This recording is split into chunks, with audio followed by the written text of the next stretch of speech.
15 years of age, and my uncle asked me if I'd like a summer job in the mill to fill in for one of the employees down there who'd broken his arm.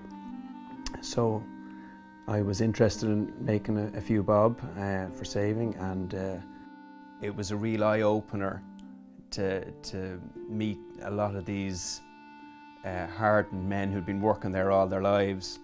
I was aware that my grandfather, Alexander, had worked there as the engineer, and then my uncle Alexander, most people knew him as Laddie Burney, he took over from him, and he was the engineer then.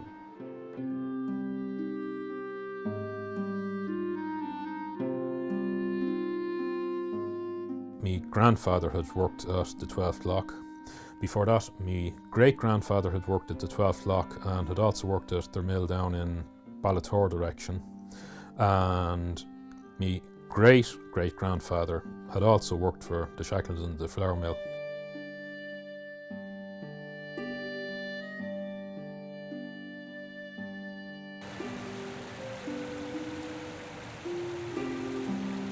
Nestled into the bank of the Liffey near Lucan is this striking 7-storey stone building constructed in the early 1800s. Called Shackleton's Mill, the Devil's Mill or Anna Liffey Mill, it was bought by the Shackleton family around the 1860s as they expanded their milling operations towards Dublin. The mill was established there because of the river. And the weir that's located at Shackleton's Mills that was purposely built to supply a head of water into the mill itself. There's a series of tunnels running all underneath the mill. So the river flows through the tunnels to feed the 3 different turbines that are still located in the mill to this day. The earliest of which I believe went in around 1884. Amazingly, Mark has uncovered a very old VHS tape with the voices of the Shackletons that gives an extremely rare glimpse through time of the working Anna Liffey mill. This is looking out from the front of the mill, and you can see this is the River Liffey coming down, and it's held back by a weir, and the water goes down and actually underneath the house. You can see it here going through the rack.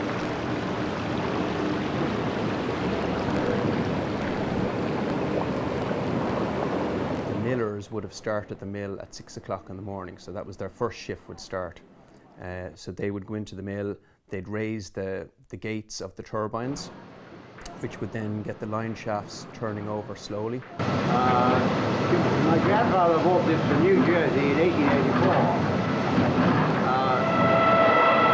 If I remember the sequence, it was you connected the switch first that would start the electricity going, and then put the belts onto the water wheel and open the sluice gate to let the water through. And then once you did that, it'd start the water wheel going into the dynamo and generate the electricity. But that's why the first step was always throw the switch, because if you done it the reverse, what would happen is when you'd go throw the switch, you'd just be greeted with a big shower of sparks, because the real old exposed copper contacts and the big copper or brass handles, so if you did it the opposite and opened the sluice first and then the handle last, it was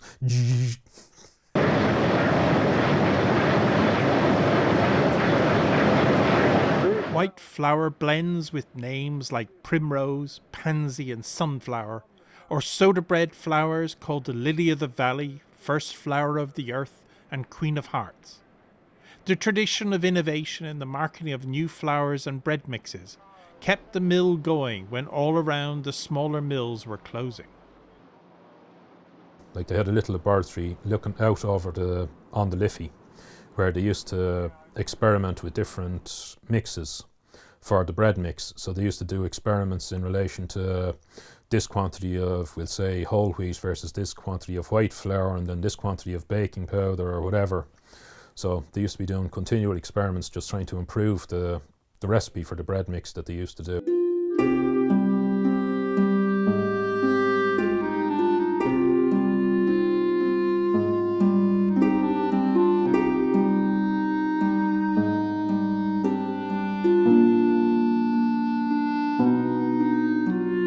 The mill eventually closed its doors in 1998, and Mark was there to finish off the final consignment. I do remember the end, and it was a bit of a surreal experience. I remember running the last bit of wheat through the mill and shutting down the mill, and I was the only person in the place when I was doing that, and it was it was quite sad.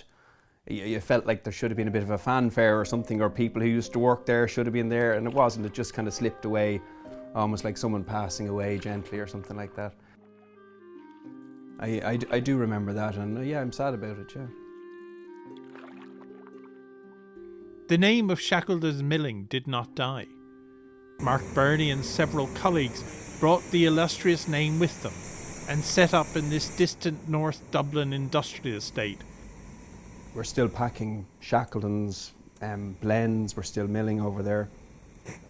And yeah, I'm still proud that there's still Shackleton's name out there.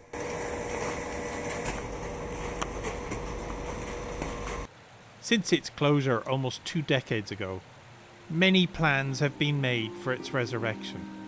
But today, the mill buildings remain silent. There was talks that they were going to turn it into kind of an industrial heritage museum, because they had technology from the 70s, but going back they also had technology from the 1800s. It's great that the machines were left there, and it would be nice, I suppose, if other people could actually see those machines and the way they work, maybe not in the same capacity as they were doing, but in some way just to educate the younger generation, I suppose, and what the mill was about and what it stood for. But nothing has ever come about it. It's just boarded up and let go to rack and ruin. Maybe someone, somewhere, soon may help preserve a building full of Irish and local history, before, like so many others, it falls to the ravages of nature and time.